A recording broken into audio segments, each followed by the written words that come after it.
flexible constitution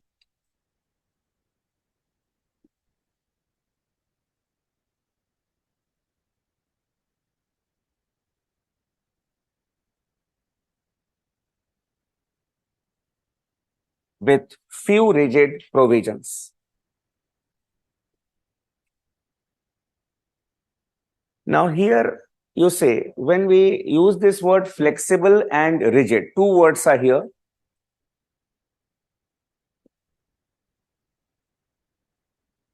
Then this is also a classification of the constitution as flexible constitution and rigid constitution. So across the globe, we have got in some countries the flexible constitution and rigid constitution. It is based on the process of amendment, that is how the constitution is amended. Done. So you can note it first. Based on the process of amendment, based on the process of amendment of the constitution,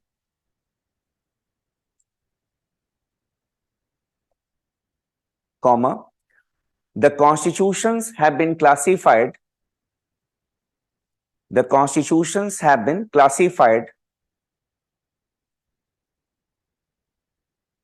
as flexible and rigid.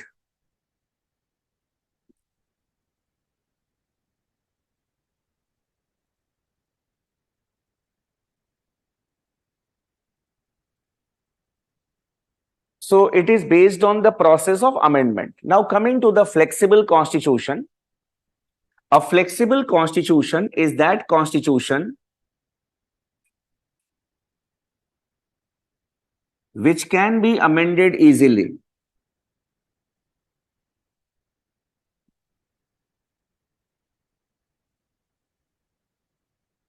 That is,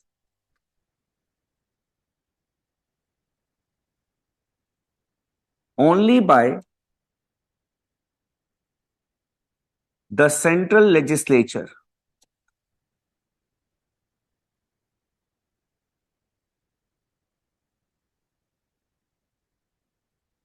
So a constitutional amendment bill will be presented in the central legislature. The central legislature will pass it according to the majority that is mentioned in their constitution. And then the head of the state will sign the amendment and then the bill, and then the amendment will take place. Now, when we talk about rigid constitution, here you can write a rigid constitution does not mean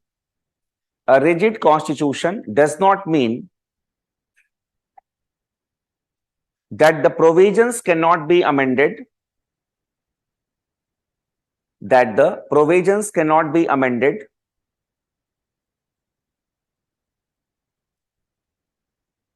but the process of amendment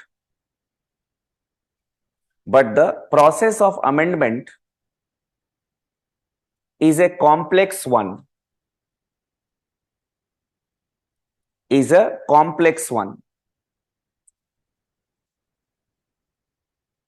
Full stop.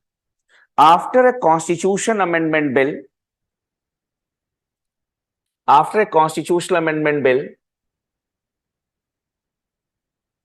is passed by the central legislature,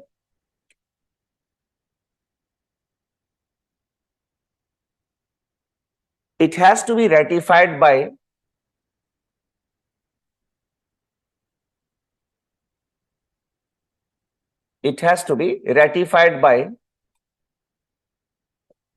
a certain number of state legislatures.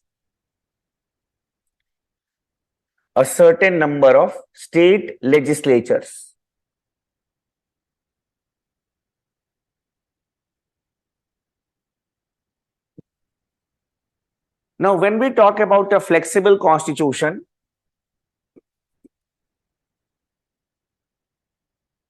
France, China, they have got a flexible constitution. When we talk about the US Constitution, It is an example of a rigid constitution. In America, after a constitutional amendment bill is passed by the US Congress, it has to be ratified by 3/4 of the state legislatures.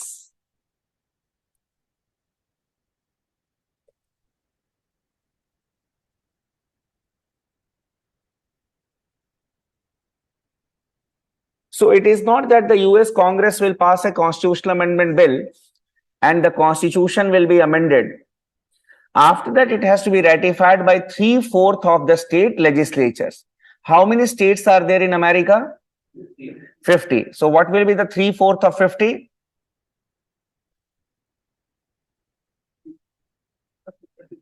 37. 37 point? It will be 38 states. So out of 50 state legislatures, 38 states should ratify it. Then only the constitution will be amended. So the American constitution is a rigid constitution. Now, when we talk about India, in India, we have some provisions in the constitution that after being amended by the parliament, that is the Lok Sabha as well as the Rajya Sabha, by special majority, they need ratification by at least 50% of the state legislatures. So they are termed as rigid provisions in case of India. So here you can write as note.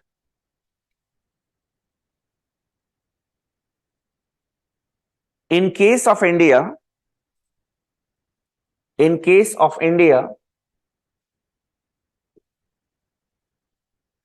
there are some provisions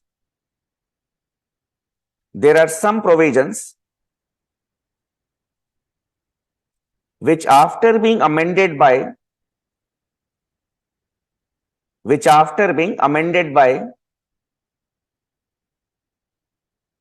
the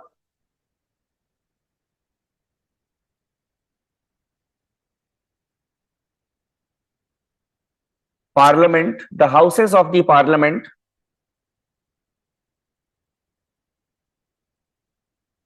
need ratification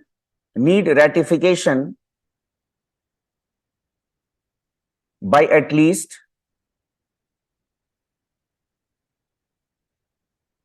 50%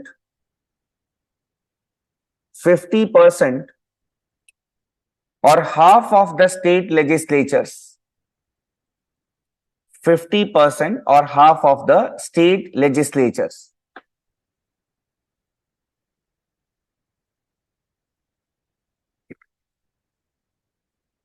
So we have, how many states in India? We have 28 states plus 2 union territories which are having their own legislative assemblies. So out of 30, the ratification by 15 of the legislators to pass some of the constitution amendment bills. So in case of India, it is the parliament by special majority and ratification by 50% of the state legislatures. In the state legislature, the ratification has to be by simple majority. So special majority in the parliament and then simple majority in the state legislatures. This was your basic. Now, when we talk about India, what are those provisions which require the ratification by the state legislatures? They are termed as the rigid provisions of the Constitution.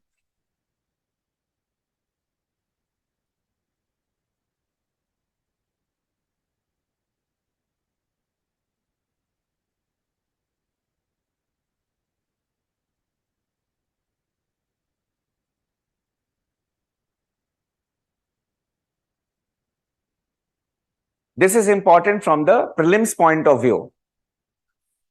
When we say rigid provisions of the Indian Constitution, basically the provisions that I will be telling you after the parliament will pass the constitutional amendment bill by special majority, the bill has to be ratified by at least 50% of the state legislatures.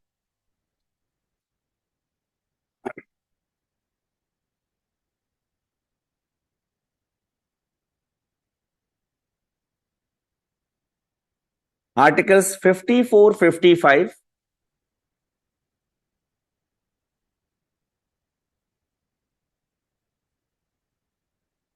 dealing with election of the president,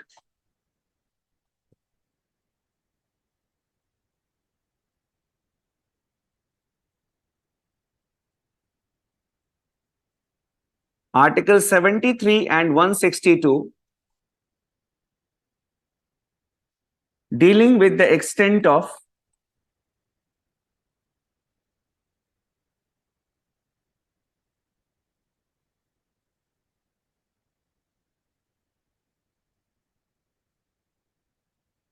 the executive powers of the union and the states respectively.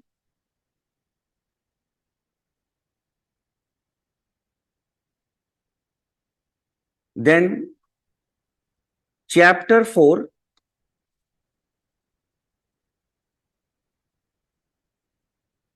of part 5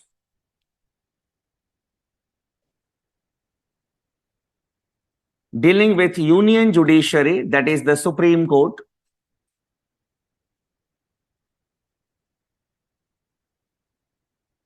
Then chapter 5 of part 6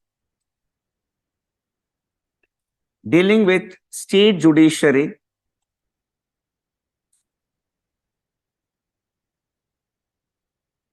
that is the high courts and the subordinate courts.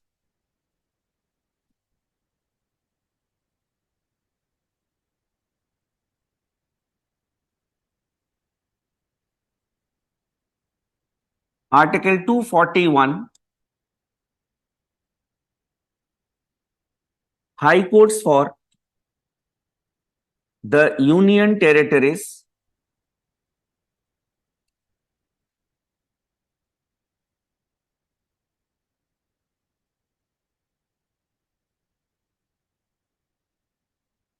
Then representation of the states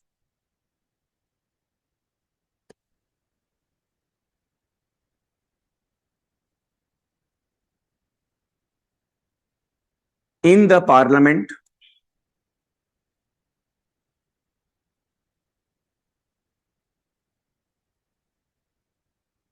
Then chapter 1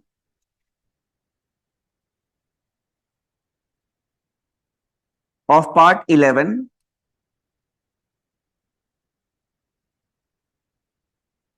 dealing with center-state relations.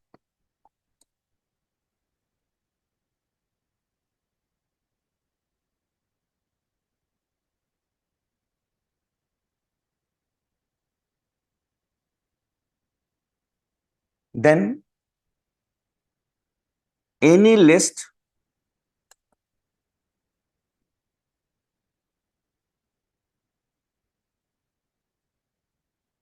under Schedule 7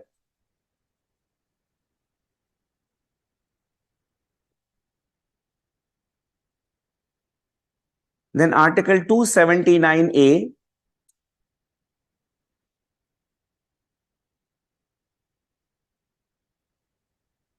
dealing with GST Council and Article 368 dealing with the process of amendment.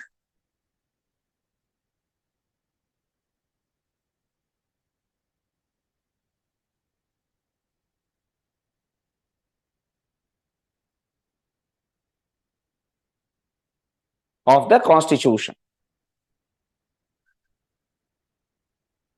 So these are the provisions of the Constitution which are rigid in nature, means in order to amend these articles of the Constitution, first of all, a Constitution Amendment Bill is to be passed by both houses of the Parliament by special majority, and after that, the bills will be transmitted to the state legislatures, and after the ratification by 50% of the state legislatures, then only the President will sign the Constitutional Amendment Bill.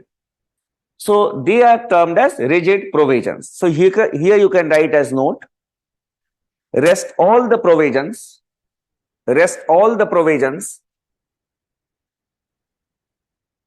of the Indian Constitution,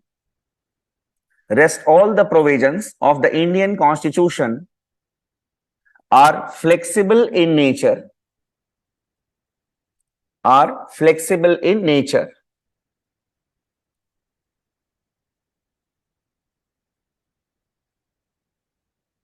that is they can be amended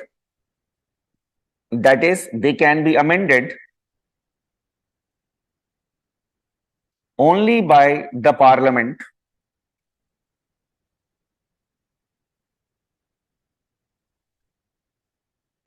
Now the question that comes before us is the why part. This is the what part, which is important from the prelims point of view.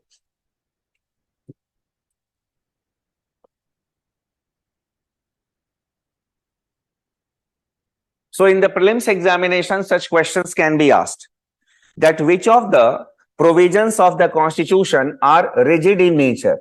1 and 2, 2 and 3, 3 and 4. Now, the question is, why we have got some rigid provisions in the Constitution? The logic here is that the articles of the Constitution which deals with the center-state relations and which deal with independence of judiciary, which wants to safeguard the interests of the states, those provisions of the Constitution, they have been made rigid in nature. Rest all the provisions, they are flexible in nature. Okay? So you can write it, an analysis of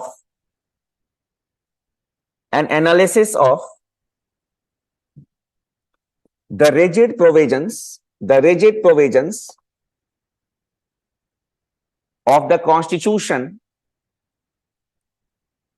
shows that the provisions which are related to center-state relations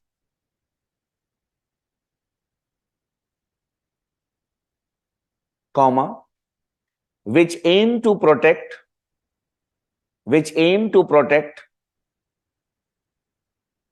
the interests of the state,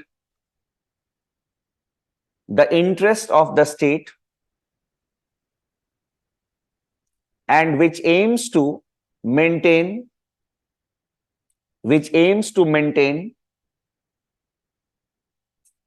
and protect the independence of the judiciary,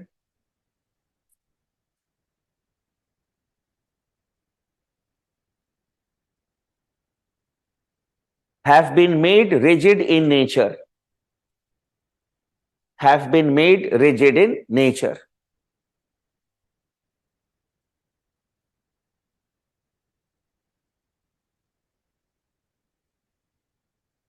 So you see the articles here, 54, 55.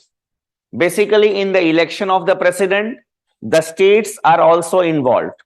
The MLAs also have the voting rights in the election of the president. So no amendments can be made in these articles because they are related with the rights of the states. Then Article 73, it talks about the extent of the executive power of the union government. Then the 162 deals with the extent of the executive power of the state. No changes can be made arbitrarily by the central government, because what can happen? the parliament can increase the executive power of the union. It can cut short the powers of the state executive. Then chapter 4 of part 5, that is Supreme Court, High Court, subordinate courts. Then the provisions related to high courts for the union territories, they are not to be altered by the parliament of its own. Why? It is to protect the independence of the judiciary. Then representation of the states in the parliament. Here also basically keeping in view the interest of the states. For example, suppose if a political party comes to power, suppose the Bharatiya Janata Party is in power and it has got majority in Lok Sabha as well as in Rajya Sabha, and it feels that in some of the states like Kerala, then in Tamil Nadu, it is not getting a single seat. So it can cut short the number of seats from Tamil Nadu, from Kerala. It can increase the number of seats in the states like Rajasthan, Madhya Pradesh, Gujarat, from where it is getting sizable number of votes. So to stop such tendencies of the political party in power at the center, this provision has been made rigid in nature. The changes can be made, but not arbitrarily. The consent of at least 50% of the states will be required. Then chapter 1 of part 11 deals with center-state relations. Not a single article of the center-state relations can be altered by the states alone, by the central government alone. Then any list under schedule 7. When we talk about this schedule number 7, we have got union list, state list and concurrent list. No changes can be made here without the consent of 50% of the states.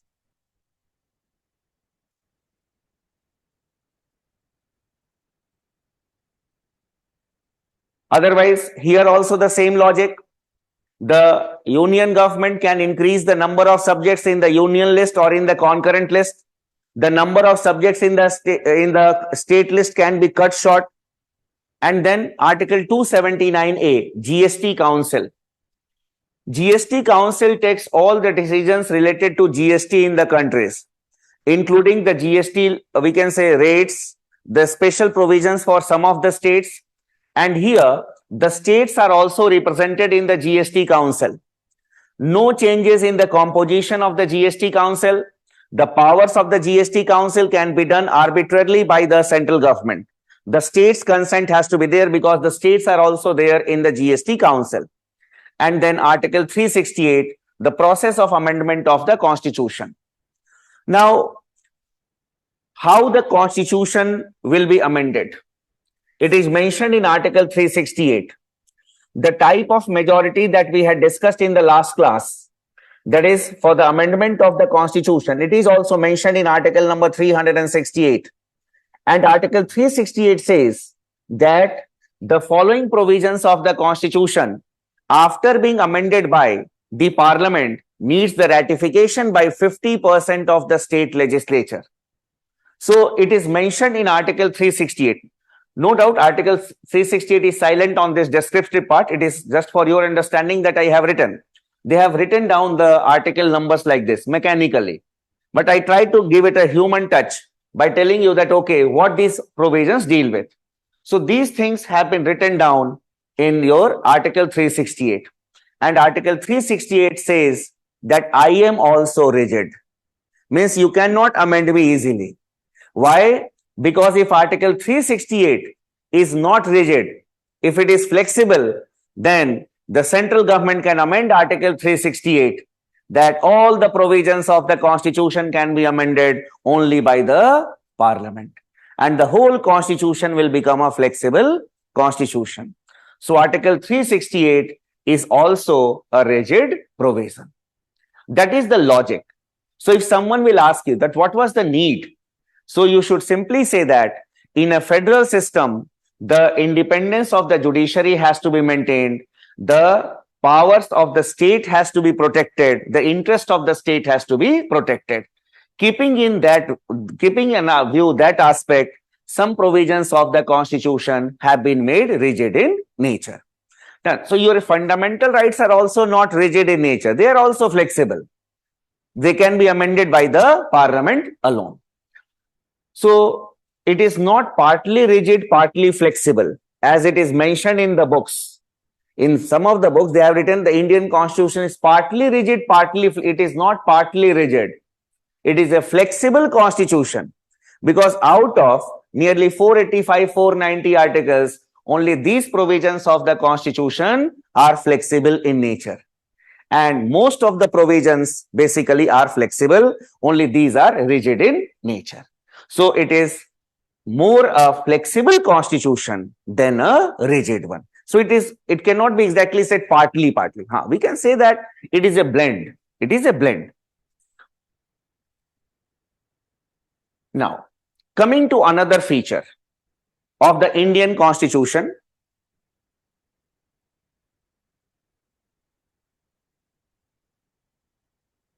it has been drawn from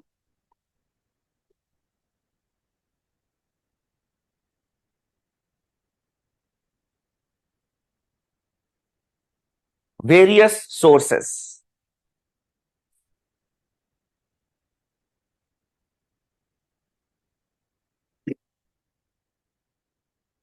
Some of the Western writers commenting on the nature of the Indian constitution, they have used a nomenclature that the Indian constitution is a bag of borrowings.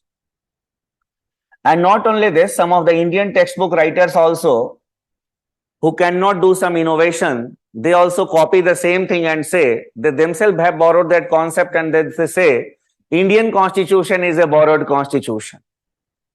As a student of politics, I have got strong reservation to this term, bag of borrowings. That is why I have not written it. I do not go into the league. We need to be a thinking brain. There is strong logic that why I have not used this word, a bag of borrowings, for the Indian constitution. First of all, no constitution can claim to be an original constitution. No constitution in the world can claim to be an original one. Even the first written constitution of the modern times, that is the American Constitution, cannot claim to be an original one. That members were sitting, ideas just started coming in their mind, and they started writing. It was not like that. The views of the political philosophers, the principles given by the political scientists, the methods of election, they are not the brainchild of those who were sitting in the Philadelphia Convention. They must have been taken from the views of the political philosophers and the political scientists. That is one thing.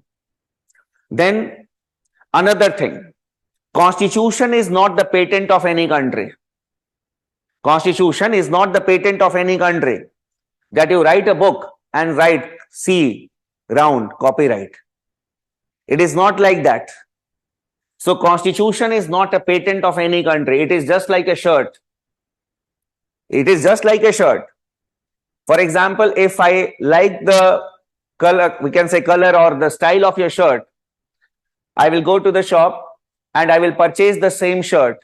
The only difference being the size of the shirt. The size of the shirt. But yes, it is not that, no, I was wearing the same type of t-shirt, or why the teacher is wearing it. It is my wish. It is not your patent. Done. So that is the second logic. And third, when you borrow something, you need to return it. If you borrow something, you need to return it. And I am asking those persons who use this term, a bag of borrowings, for the Indian Constitution, that if tomorrow a country will say, hey, you have taken this, you have borrowed this aspect from here, return it to us, how you will feel? How you will feel?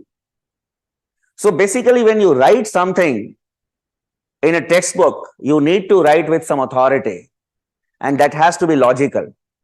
And we Indians are like ships. We follow, sir, it is bag of borrowings. Sir, how it is bag of borrowings?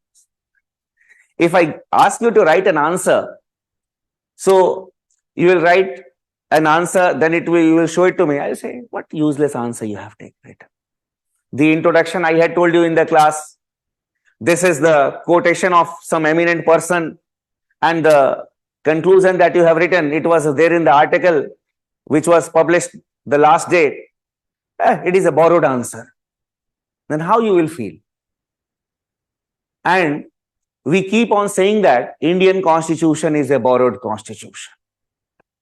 So that is why I have used the term drawn from various sources. And even Dr. Ambedkar had said in the Constituent Assembly that at this point of time, when we are writing this constitution, nothing can be original. Nothing can be original, because the constitution was being written in 1947, 48, and almost all the countries of the world, they had drafted their own constitution.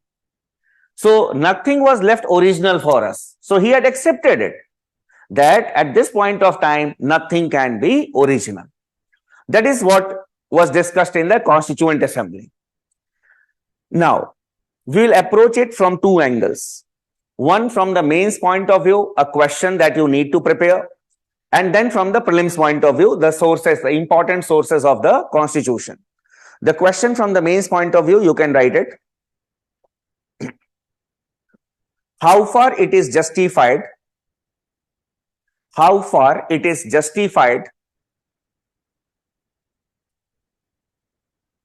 to term the Indian Constitution, to term the Indian Constitution as a bag of borrowings, as a bag of borrowings.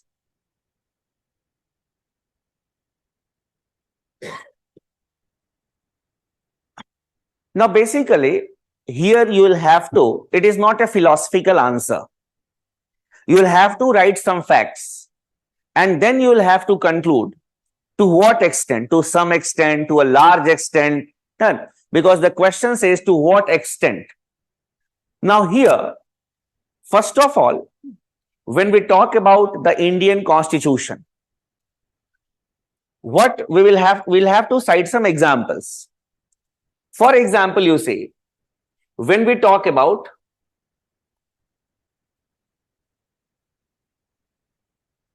the concept of federalism,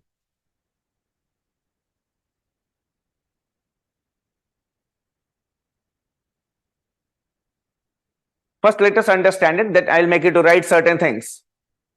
Now, when we talk about this concept of federalism, federalism means two sets of government, one at the central level and the other at the state levels. So this idea of federalism,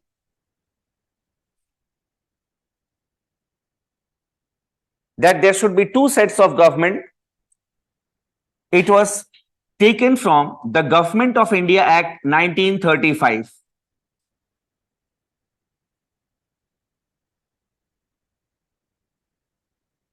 Under the British government also, we had seen that there were provincial governments and there was a central government at London.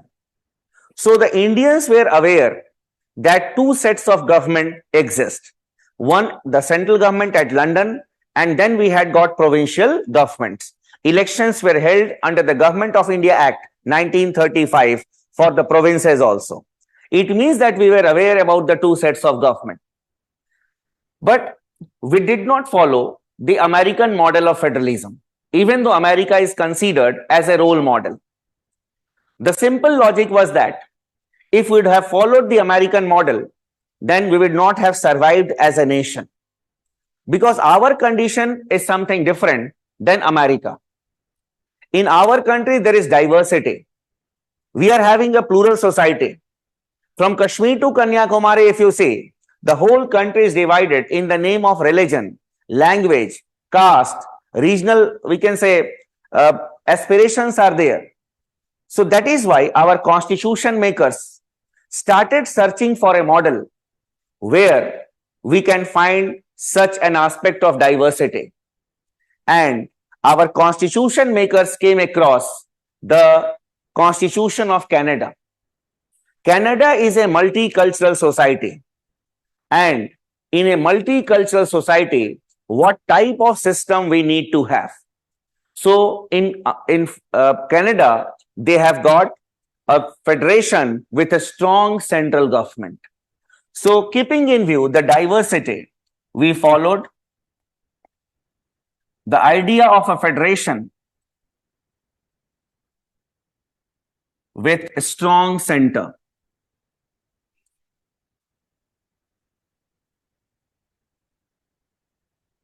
That is from Canada. And our constitution makers did not stop there only. Our constitution makers started thinking that tomorrow, if there will be conflict between the states themselves, between the center and the states, then how we can say a better federal system can be evolved, how the disputes can be solved in an amicable manner without going to the court. And they came across the concept of cooperative federalism.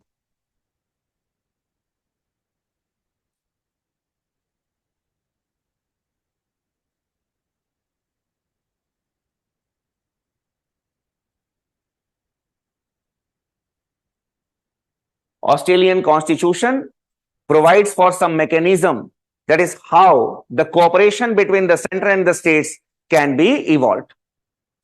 So basically, there are many more examples. For example, if you talk about Article number 14, Article 14, it talks about two things. One is equality before law.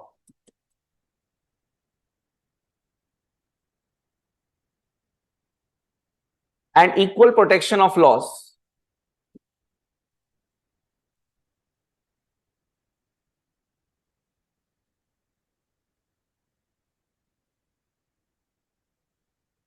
Now you see the beauty of the Indian Constitution.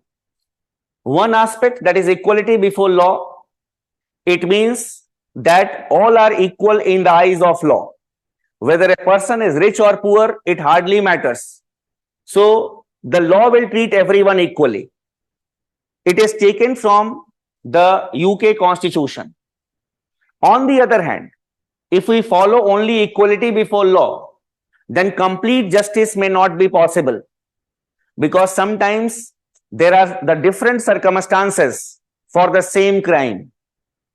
For example, if a murder has been committed under two different circumstances, the punishment cannot be the same. For example, if a person has murdered someone in self-defense, and if another person is a hardcore criminal, he is an expert in that business of killing others, then obviously, if equality before law is there, death sentence to both, then we can say complete justice cannot be done. That is why we took this concept from America, that is equal protection of laws, equality among the equals. That is, there has to be equality under equal circumstances. So, two different concepts taken from two different constitutions and were given an Indian color. That is and many other examples are there. So no doubt we have taken the things from different constitutions, but we have given them an Indian color. This is the first point that you need to write. You can write it. I will make you to write a model answer.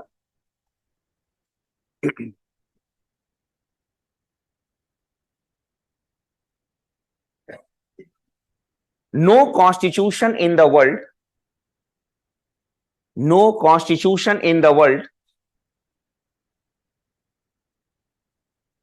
can claim originality.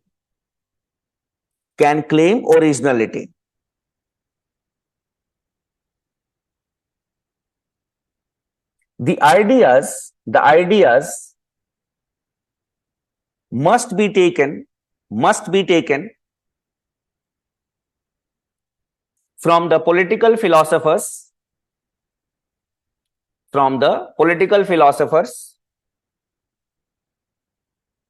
and the political scientists.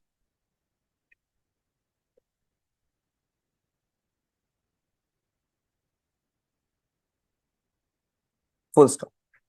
Our constitution makers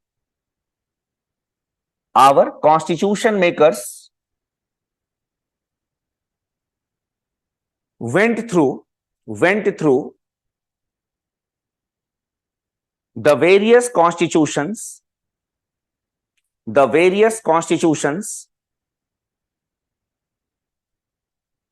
and they took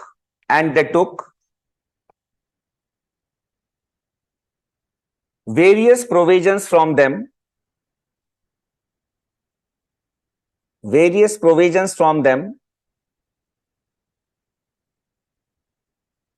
but gave them an Indian color,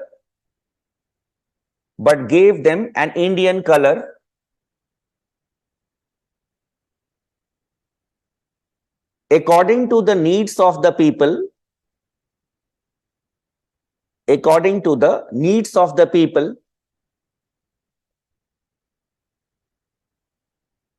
and the circumstances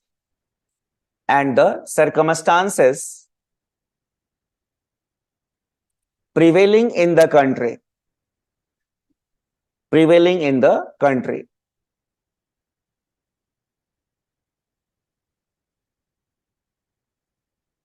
For example,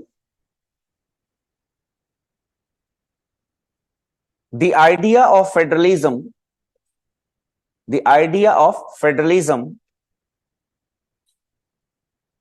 was taken from the Government of India Act 1935,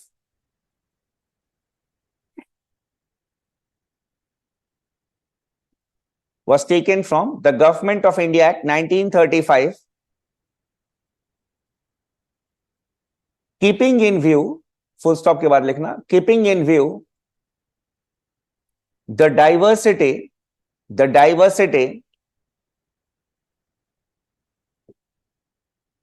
of India, comma, the idea of a federation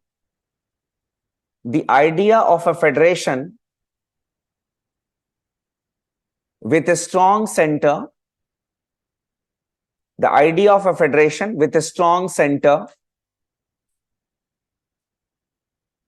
was taken from the Canadian Constitution.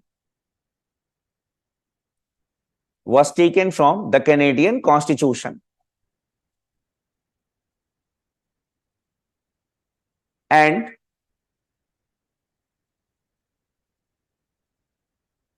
for amicable solution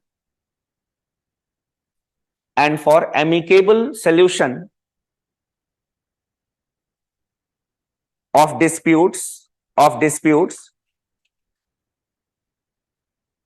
that may arise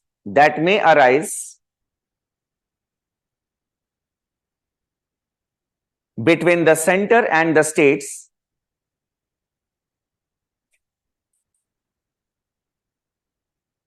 or between the states themselves,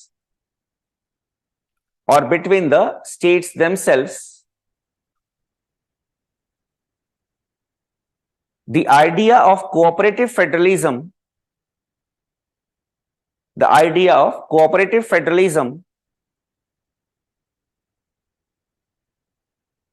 was taken from the Australian Constitution.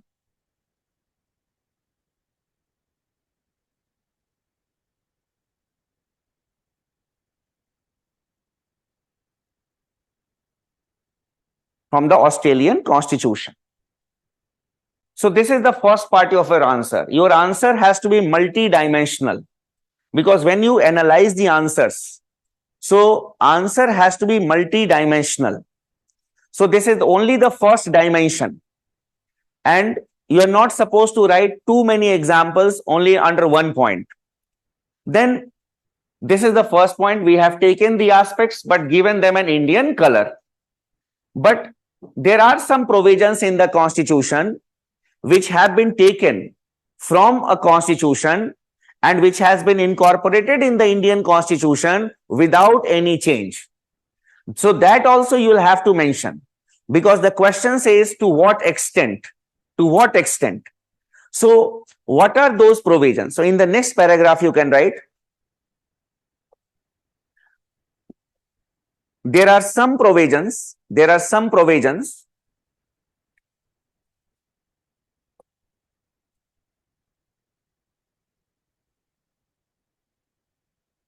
of the Constitution which have been taken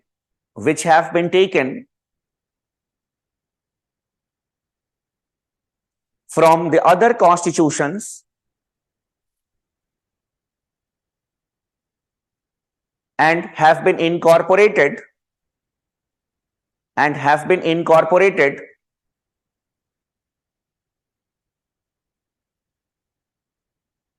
without any change.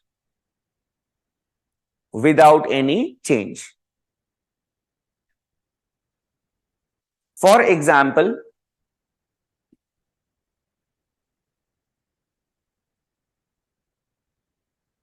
Article 301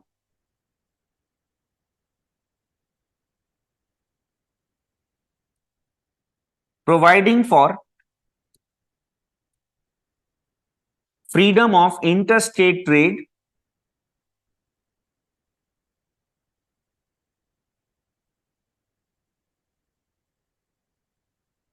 commerce,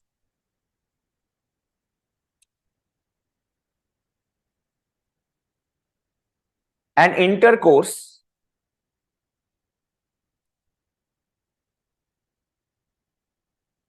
has been taken from the Australian Constitution.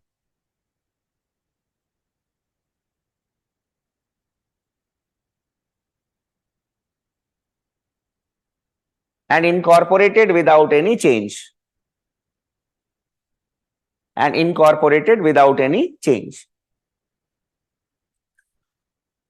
So this is one article of the Constitution in which nothing has been changed. You see, it is freedom of interstate trade, commerce, and intercourse. Trade means buying and selling of goods. Commerce also means the same thing, buying and selling of goods. But what is the difference between trade and commerce is that in trade, profit making is more important, whereas in commerce, transaction is more important. What we say, commercial activities have started. So that is, profit making is not important here. And when we say intercourse, it is going from one place to another place for cultural interaction. That is intercourse. So this article has been taken from the Australian Constitution and has been incorporated without any change. So this is the second dimension. But in the third dimension, we'll have to write that there are some provisions of the Constitution which are our own, which we have not taken from any country. That also we'll have to talk about. So what are those provisions? In the next paragraph, we can write, there are some provisions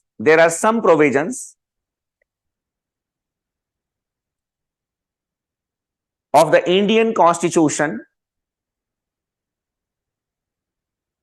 which are our own.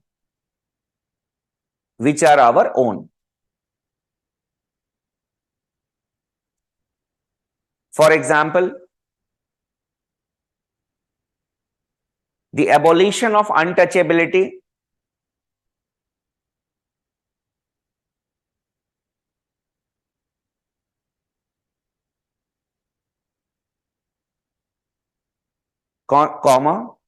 provisions regarding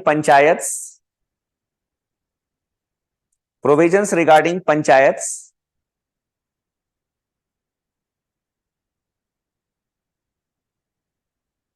then Indian brand of secularism, etc. Indian brand of secularism.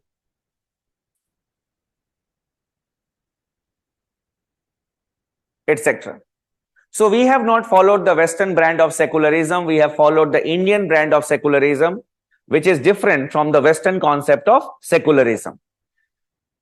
Now, so, and then basically, when after writing all these things, your answer has to be concluded also. Do not go after what the topper says. None. Chalo, unka time khatam ho gaya. Yes, their name is there in the merit list. How you can get better marks than them? That is a challenge before you. So they will say that no, we had written just like this. Yeah, we had written. Ab socho, The toppers are saying that they read Lakshmikant. I challenge anyone. Read only Lakshmikant and you crack the examination. It is not possible also. It is very easy when you are here to say anything to the students. So basically, you need to, and the only technique to be successful is that there is no technique. It is not me who is saying it. Have you heard about Bruce Lee? How many of you have not heard the name of Bruce Lee? All of you. You have not heard the name of Bruce Lee. Okay. Who was Bruce Lee? How many of you know about him? Why is famous? Martial arts. Okay. Kung Fu. Okay. So, a question was asked to Bruce Lee that what is the best technique? What is the best technique? He said, no technique. He said, no technique. As and when the situation comes, you adopt a technique. So there is no technique that he had written like this, I will also write like this. He had read for 12 hours, I will also read for 12 hours.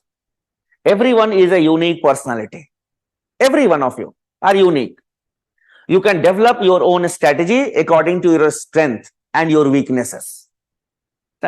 So when you need to complete an answer, your answer has to be complete. I've got a very strong point when I say so, because an administrator must conclude a meeting. He cannot arbitrarily say, okay, the meeting is over. He needs to conclude it, and that will be reflected in your answers. So when you conclude, you should write, I will tell you a standard conclusion, that is, you will get an idea how to write conclusions also. By way of summing up,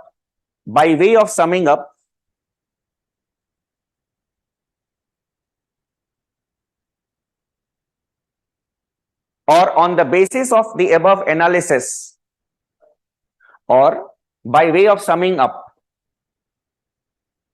or on the basis of the above analysis, any expression you can use.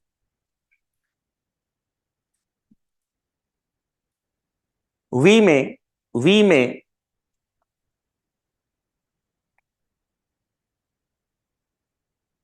conclude that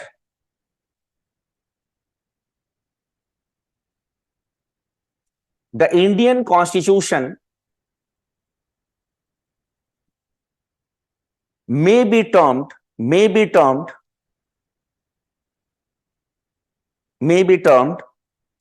as a bag of borrowings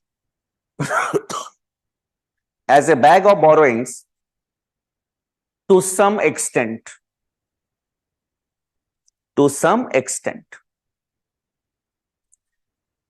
Now, even in the question, if the question says, what you say, do you agree? Never say I agree or I conclude. Many students, they argue with the teachers also. No, sir, it is written that what is your view? Sir, I will write my view. Who are you to give your views? Have you done? No. Most of the students who appear in the civil service examination, they feel that they are the masters of that subject. And they forget that they are reading this subject because of compulsion. They are not doing a PhD here. Otherwise, they would have taken admission in the best of the universities. But they say that, no, sir, I will say, I agree. Who are you to agree? Then, and it is arrogant also when you say, I say this. Suppose if a bureaucrat is there, a DM is there, he is of 30 years, 31 years of age, and he is talking to the members of the Gram Panchayats who had come and who were of the age of his grandfather. Then if he says, okay, gentlemen, this is the conclusion, and I say this, what the people think? Young officer, he is the age of my grandson, he is so arrogant. But on the other hand, if a young DM is there, after hearing everyone, then he will say, I feel that we have come to this conclusion. during the discussion that we were having for the last 1.5 hours, I think we have reached to this conclusion. It is a more better way to present your views. Similarly, here, what we have to do, we can conclude, make the examiner a party to the answer. We can conclude, means the examiner and myself, both can conclude. And on the basis of the analysis, it is not arbitrarily that I am saying, it is based on the analysis that I have made. If you have to write some facts, based on the above facts, based on the above facts, based on the above analysis, from the very beginning, you need to develop such type of aptitude while writing answers for the main examination. Otherwise, the students keep on appearing in the test series, but they don't know how to write the answers also. And for many of them, test series are disasters, simply because those who correct the papers, they may have been the failures also. They are. They are not professors who check your answer sheets. The big names are there for conducting the test series. तो ना उनके questions पूछे जाते हैं ना कुछ भी होता है. So you develop some. That is why I ask my students to write some model answers in the class only, so that you will have a feel. That is how you really need to write an answer in the examination. So this was from the mains point of view. From the prelims point of view, what are the major sources that is there in the textbooks that have been provided to you? You can have a glance through them. And in the main exam, in the prelims examination, hardly such questions are asked nowadays, that what are the sources. But yes, for your understanding, you can go through it at the time of examination. Even if you are appearing in the state services examination, the state public service commissions are fond of asking the sources. Done. So the level there is more factual than analytical. So you can have a glance through them. So that is your homework that you need to do it. Now coming to, so here from the mains point of view, we have done it. And from the prelims point of view, the major sources that you can see from the textbook. Now coming to another important aspect that we need to discuss in today's class, with respect to the feature of the Indian system. It is a federal system.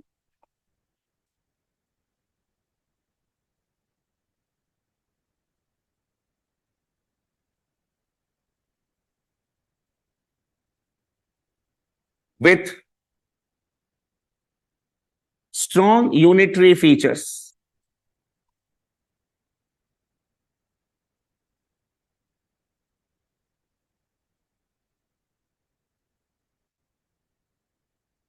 It is a federal system with a strong unitary features. It is a very important aspect when we talk about the Indian constitution or the Indian political system. Here again, coming to our syllabus. In our syllabus, I had told you in the last class, there is a topic called political system and comparison of the world constitution with the Indian constitution. Now, across the globe, when we talk about political systems, we had discussed in the last class that based on the relationship between legislature and executive, we have the parliamentary system and presidential system. Then, in some of the countries, we have federal system and unitary system. This classification is based on the division of powers between the central government and the state government. So you can note it. Based on the relationship, based on the division of powers, based on the division of powers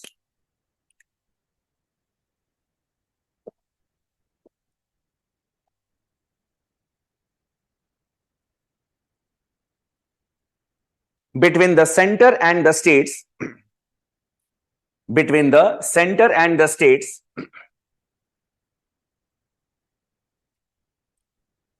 the political systems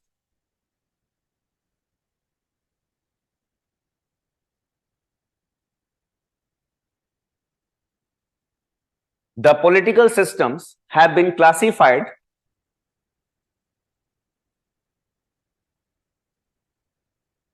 as unitary and federal.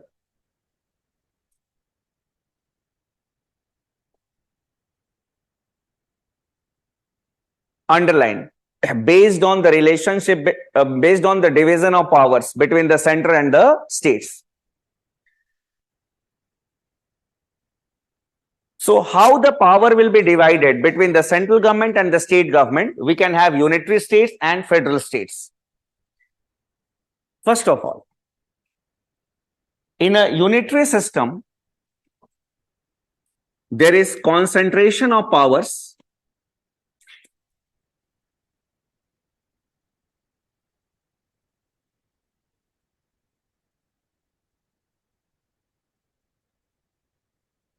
in the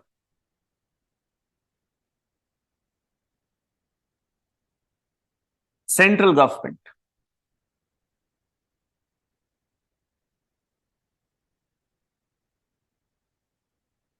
There can be delegation of powers.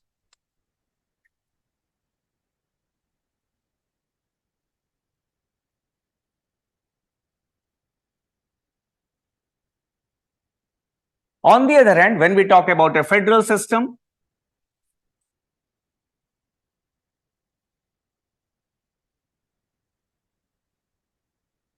here there is the presence of dual governments.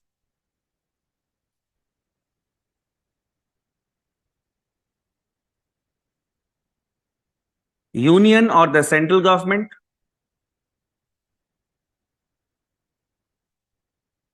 and the state governments.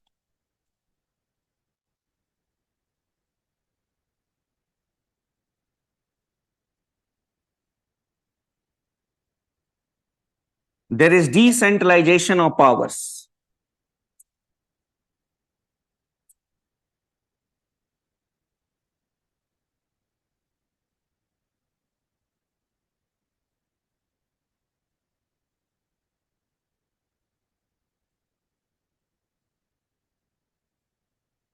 China, France, UK are some of the countries which are having unitary system. When we talk about a federal system, US, Canada, Australia, Switzerland, South Africa, many other countries are there which are having a federal system. Now, when we say unitary system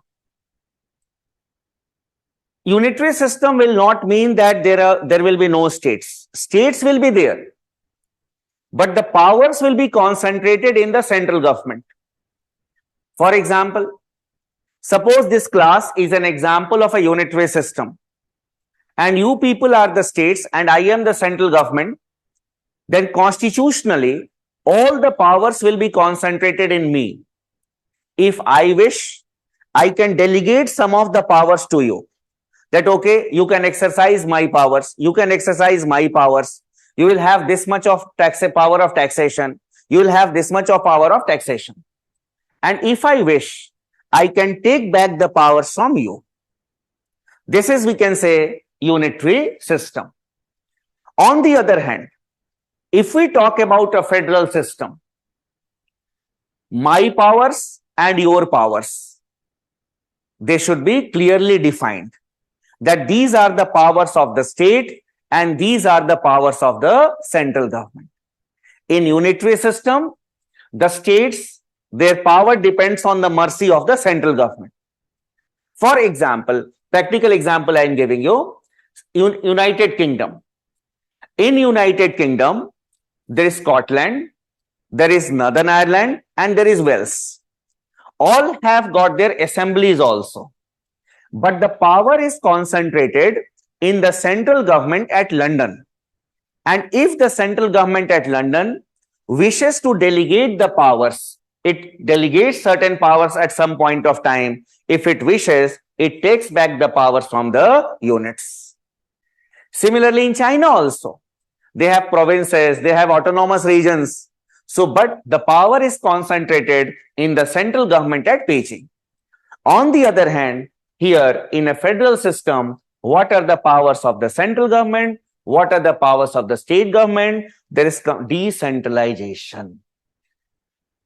Now, when we talk about India, where India stands,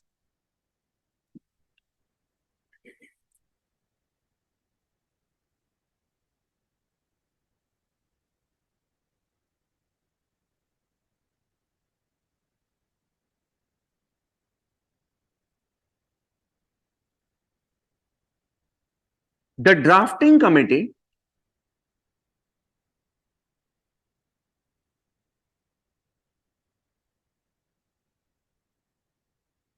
had held that India is a federal system.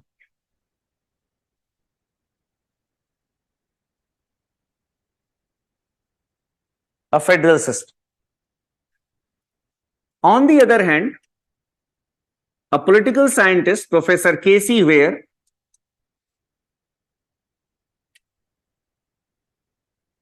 he gave the view that India was quasi-federal.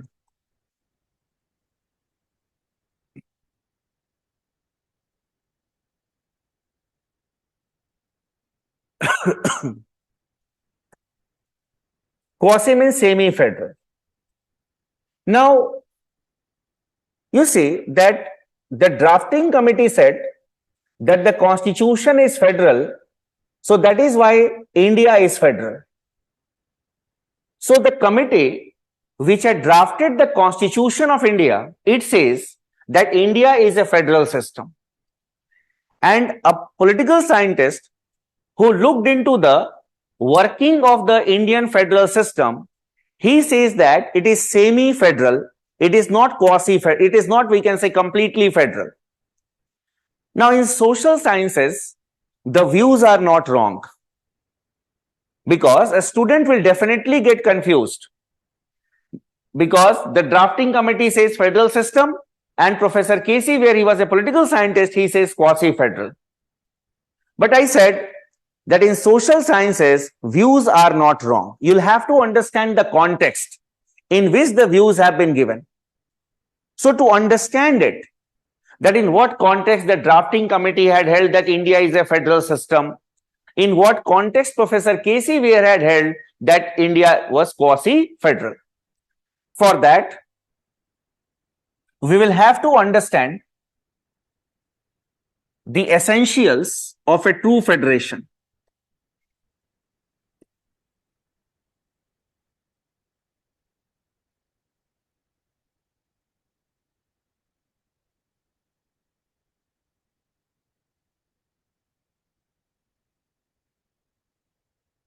It is important from the prelims point of view.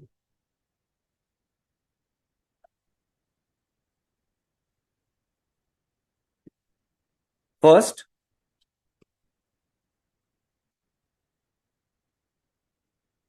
a written constitution.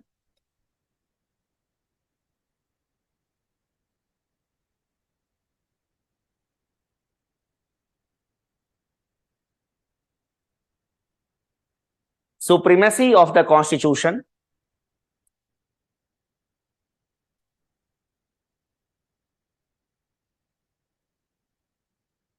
A rigid constitution.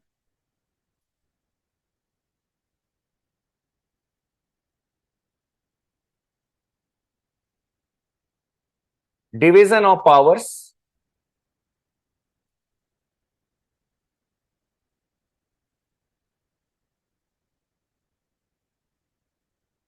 A bicameral legislature.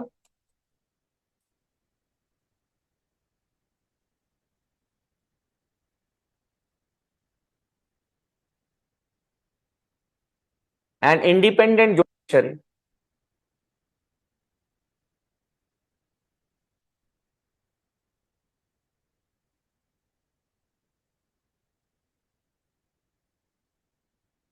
This is all theoretical thing. In the prelims examination, such questions will be asked. That which of the following is an essential feature of a true federation? 1 and 2, 2 and 3, 3 and 4.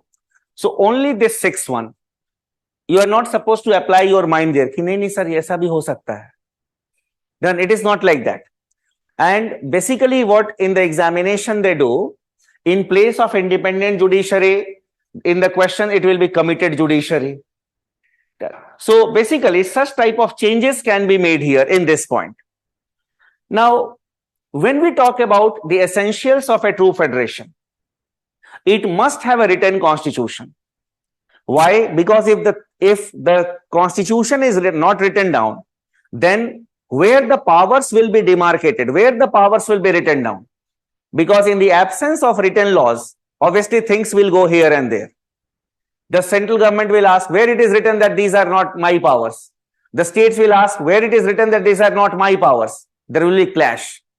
And the document where the powers will be written down, it must be the supreme law of the land. Otherwise, no one will obey the constitution. Then it must be a rigid one. Otherwise, it will become a plaything in the hands of the center. Then there has to be clear-cut division of powers. Then there has to be two legislatures at the central level. One should represent the people and the other should represent the states. And then there has to be an independent judiciary to arbitrate the disputes that may arise between the center and the states or between the states themselves. India fulfills all the features of a true federation. It has a written constitution which is supreme. And we just discussed that the provisions regarding the center-state relations have been made rigid in nature. There is division of powers. We have got 3 lists. Then we have bicameral legislature. The Lok Sabha represents the people and the Rajya Sabha represents the states. And we have the Supreme Court, which acts as an independent judiciary in case of a dispute between the center and the states or between the states themselves. That is why the drafting committee may have said that India is a federal system. That is the logic. So in the next paragraph, you can write, India fulfills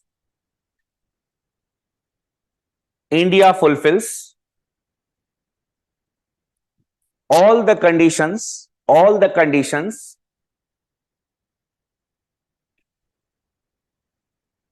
of a true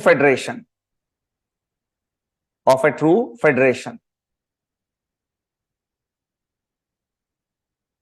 It has a written constitution.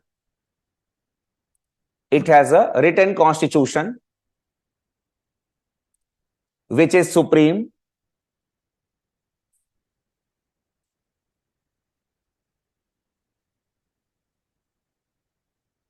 The provisions regarding the center-state relations,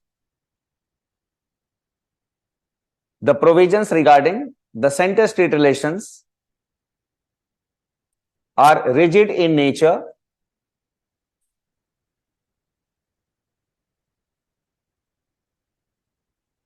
There is division of powers.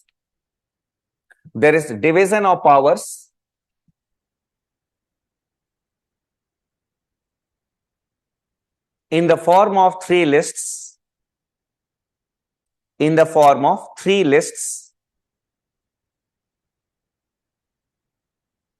Mentioned under Schedule 7.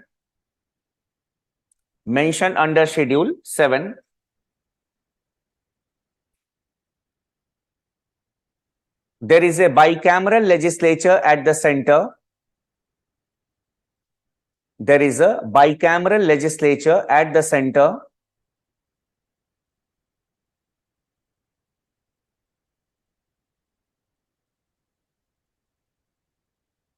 Where the Lok Sabha represents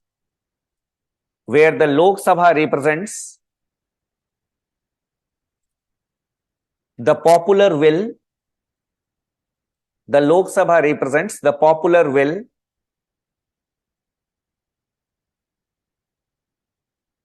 And the Rajya Sabha, popular will, WILL, popular will. And the Rajya Sabha represents the states.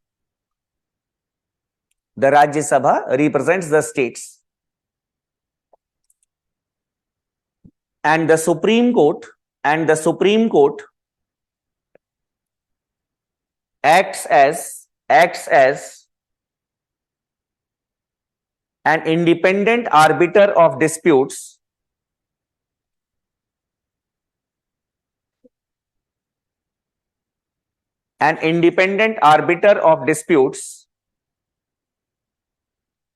that may arise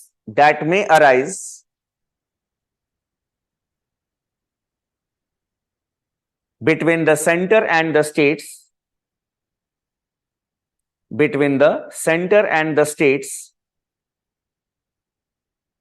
or between the states themselves.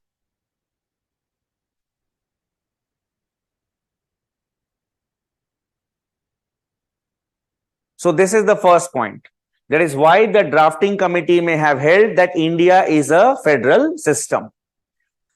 Now, when we talk about Professor K.C. Ware and some of the other Western writers, some have said that India is a federal system with strong unitary biasness. Some of them had termed it as quasi-federal. What is the logic behind it?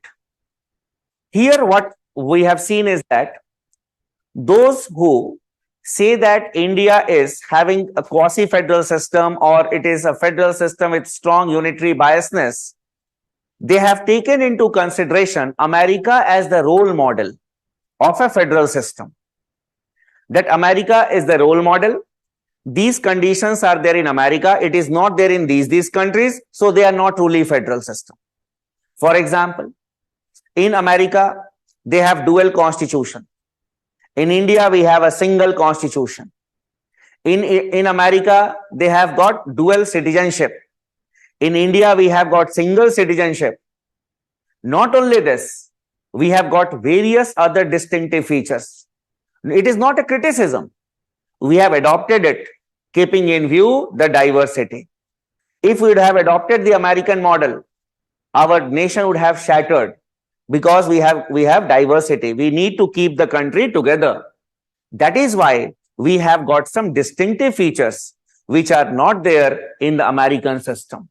That is why Professor K.C. Ware may have termed that India is quasi-federal. So what are those distinctive features? Why Professor K.C. Ware may have used the word quasi-federal? So in the next paragraph you can write, but India has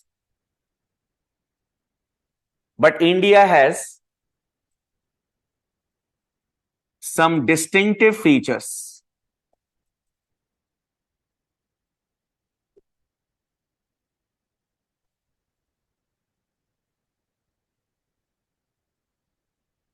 Has some distinctive features.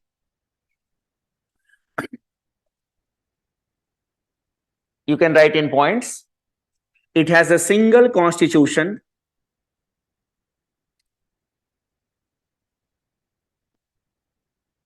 with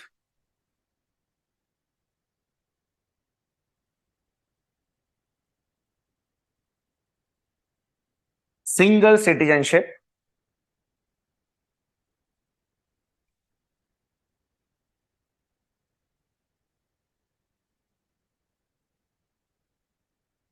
Article 3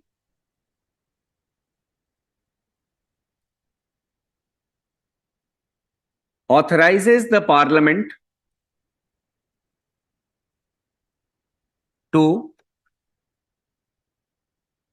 alter the area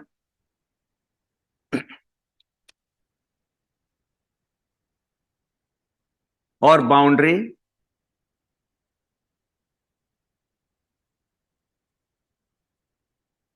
or change the name of a state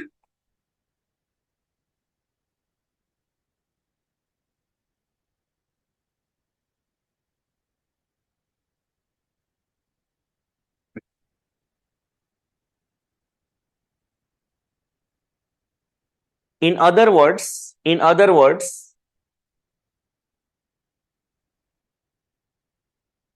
the states are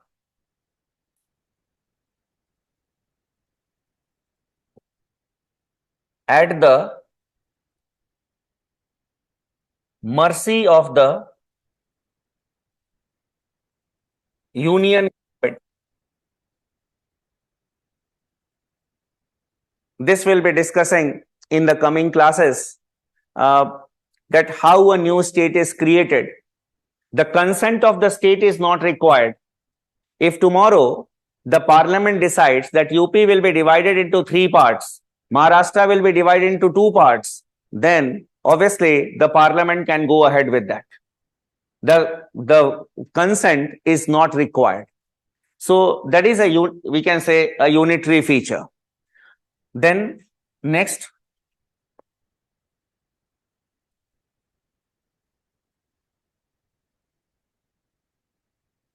the center-state legislative relations. The center-state legislative relations are based on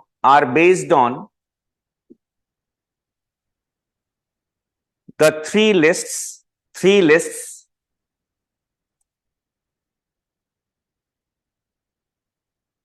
provided under Schedule 7. 3 lists provided under Schedule 7. Full stop. An analysis of the 3 lists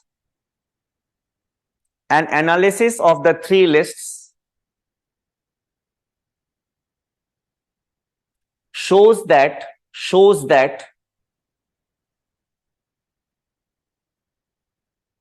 you can write as A, B, C. First,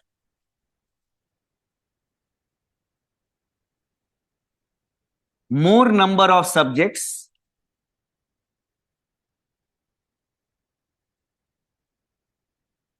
and more important subjects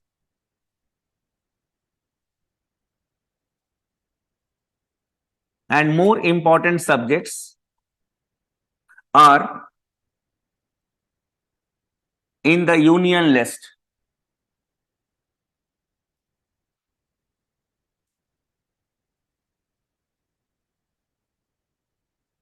You tell any important subject, that will be there in the union list. And even the more number of subjects are in the union list.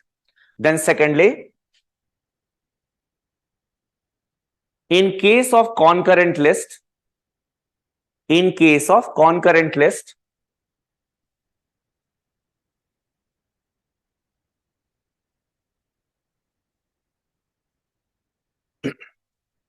both the center and the states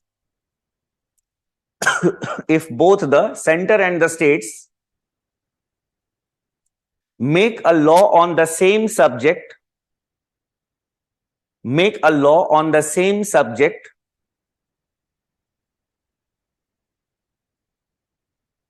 it is the union law that prevails.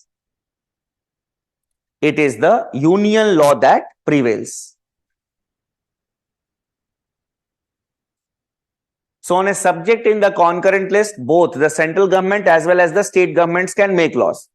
For example, there is a subject called social and economic planning. And suppose on social and economic planning, the state of Haryana has also made a law, and we have a law made by the central government also. Now, if there is a conflict between the law of the state of Haryana and the central law will prevail, not the law of the state of Haryana. So that is what we have written here. And thirdly,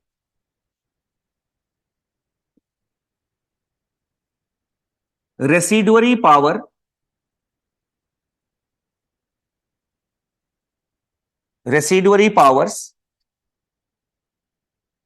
or power lies with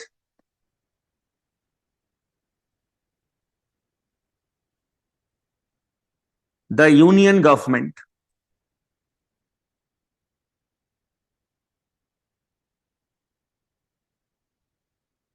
Here we have used the word residuary power. Some of you may be knowing it, some of you may not be knowing it. What is this residuary power? You see, when our constitution makers were enacting the constitution and they were writing the subjects in the union list, the state list and the concurrent list, they may not have mentioned some of the subjects under any of the three lists. They may not have thought about it also. So those subjects which have not been mentioned in any of the three lists, they are termed as residuary subjects. They are termed as residuary subjects. So if someone will ask you, what is a residuary subject? So a subject not mentioned in any of the three lists will be termed as a residuary subject. And you can say, ask, sir, what are some of the examples of residuary subject? You see, our constitution makers basically, when they were drafting the constitution, when they were enacting the constitution, they had not thought of certain topics like space. So when the Sputnik was sent in 1957, then we realized that we also need to have a space policy. Space was not mentioned in any of the three lists. It became a residuary subject. And the central government drafted the space policy of the government of India. Another example, when our constitution makers were enacting the constitution, at that point of time, even good quality of typewriters were not there. Forget computers. And when we entered the era of information technology in the contemporary times, we felt the need for cyber laws. Cyber law, information technology, it was not mentioned in any of the three lists. It became a residuary subject. And the central government made a law on information technology, cyber laws. So it became a residuary subject. So residuary subjects are there with the central government. This we have taken from the Canadian Constitution. In Canada also, what we have seen is that the residuary power lies with the central government. You can highlight these 2 points from the prelims point of view. Such statements are there in the prelims examination. Which of the following statement is correct?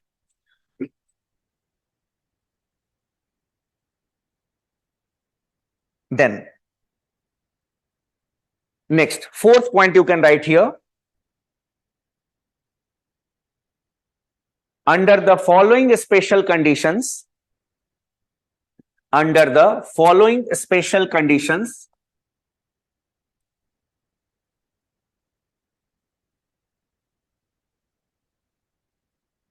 the Parliament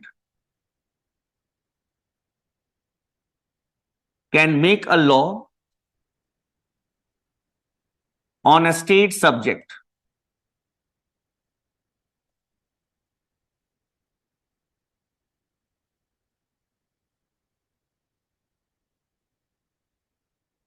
You see that the union has exclusive legislative jurisdiction.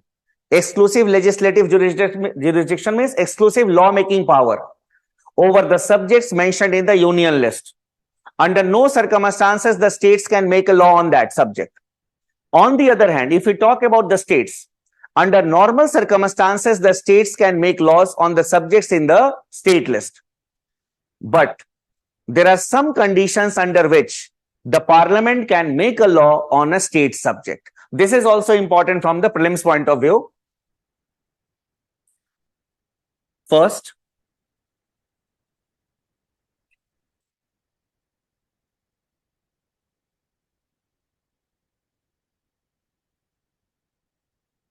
under Article 249,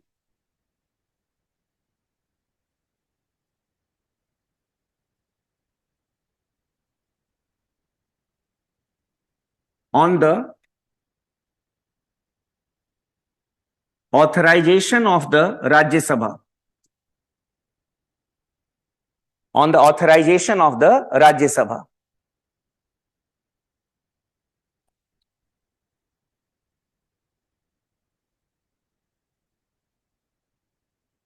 Under Article 250, during the proclamation of national emergency,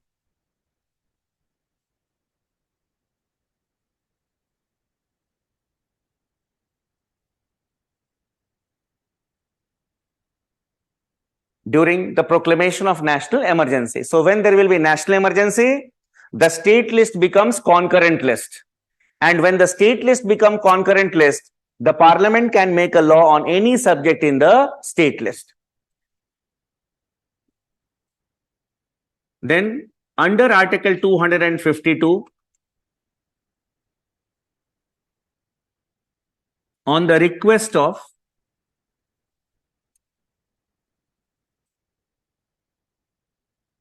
two or more state legislatures,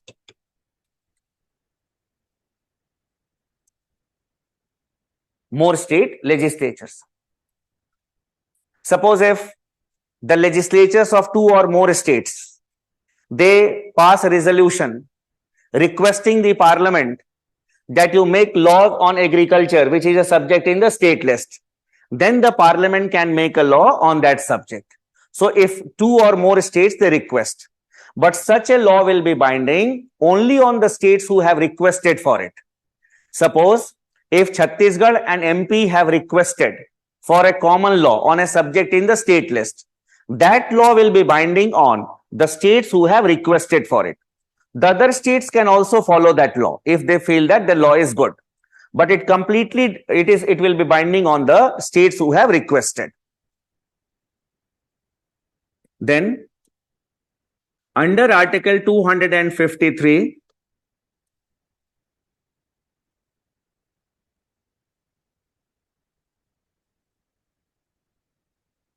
to implement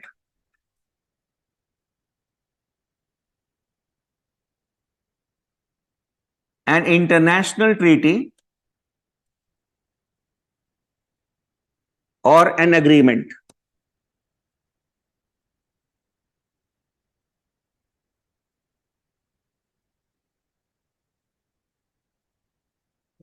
suppose India has signed river water sharing treaty with many of the countries. River water is a subject in the state list, but the central government makes law on that. Why? Because we have signed river water sharing treaty with Bangladesh, with Nepal, and with all the neighboring countries. And then under Article 356,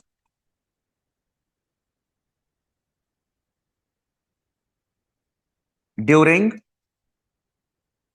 the proclamation of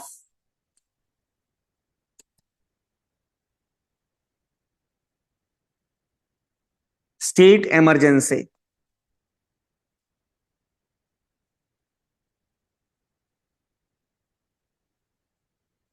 or president's rule. So whenever there is president's rule or state emergency, for that state, the laws are made by the parliament. These are the 5 special conditions under which the parliament can make a law on a state subject. Straightforward question in the prelims examination, that under which of the following conditions the parliament can make a law on a state subject, 1 and 2, 2 and 3, 3 and 4, like this. So it was the explanation of the 3 lists. Then next fresh point you can write.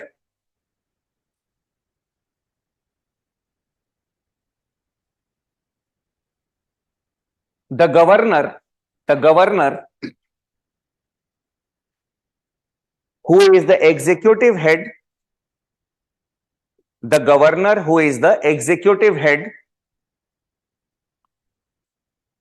of the state government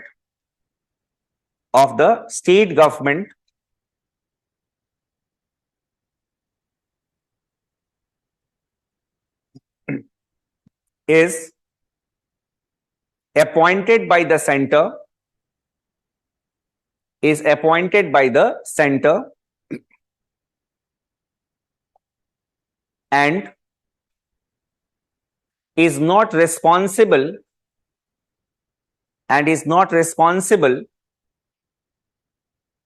to the state government or the people of the state.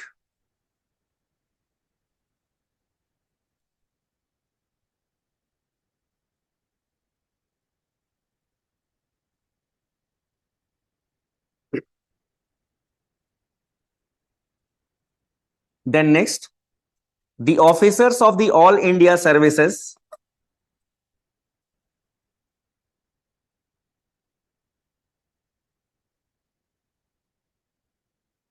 The officers of the All India Services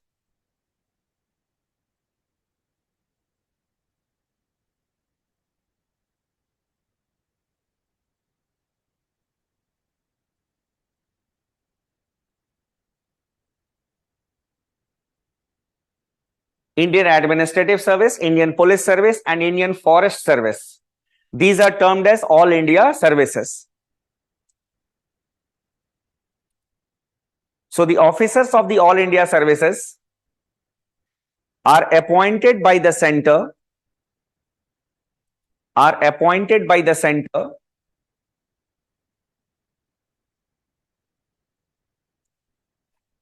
but they generally serve in the states. Dekho, what is the logic of having the All India Services? They are also the civil services. So the logic is that the same talent level should be available in administration across the country, because the officers of the All India Services, they are appointed through a common examination, and not only this, common training is given to them in policy making as well as policy implementation. Thus, the same level of talent which is available in Assam should be available in Kerala also, should be available in Jammu and Kashmir also, should be in Leh and Ladakh also, and should be available in Tamil Nadu also. Same talent level. Done. So that is the mere objective of having this All India Services. So the officers of the All India Services, they are appointed IAS, IPS, Indian Foreign Service, but they are given cadres. That is the Assam cadre or Haryana cadre or Punjab cadre. They are given cadres. And you see that this is also a very important aspect, that the officers who will be implementing the laws in the state, who will be making policies in the state, they are appointed by the central government. It is not wrong, because we have got central laws also that need to be implemented. So we need to have All India Services. Many other reasons are there. When we'll be discussing the center-state relations, administrative relations, financial relations, that make the central government really very powerful. And based on this, Professor K.C. Weir may have held that India is quasi-federal, the nature. So conclusion, you can write it. By way of summing up,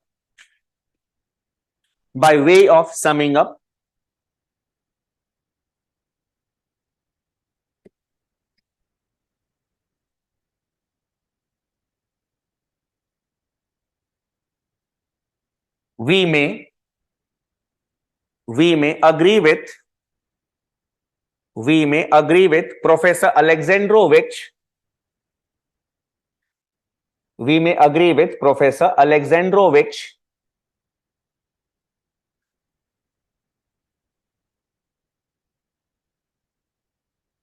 who held that India is a case sui generis. India was a case sui generis. Sui, S-U-I, generis, G-E-N-E-R-I-S. Sui generis, that is, it was a federation of its own type.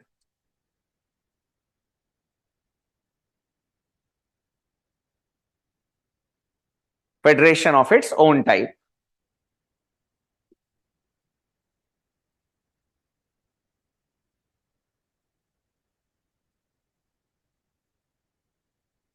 It is a federation with strong unitary features.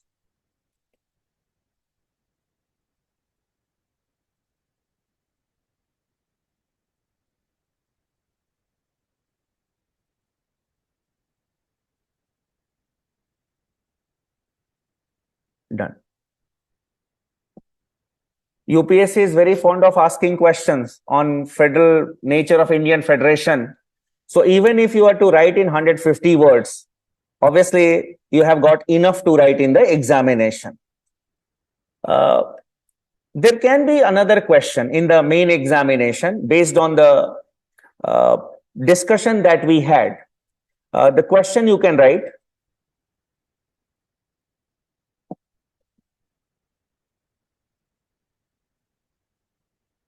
the Indian political system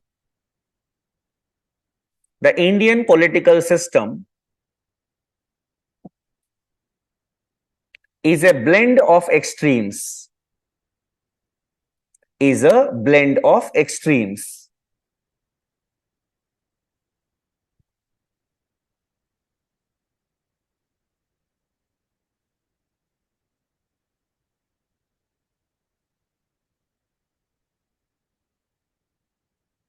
Blend of extremes.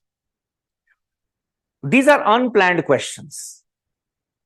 The students may be knowing the basics, but at the time of examination, they are not able to correlate the things that they have studied in the beginning. When we say blend of extremes, so here we will have to talk about certain aspects. It is a blend of flexibility and rigidity,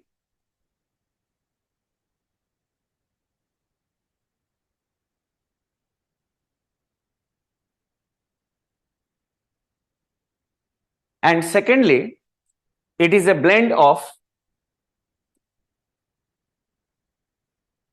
unitary and federal systems.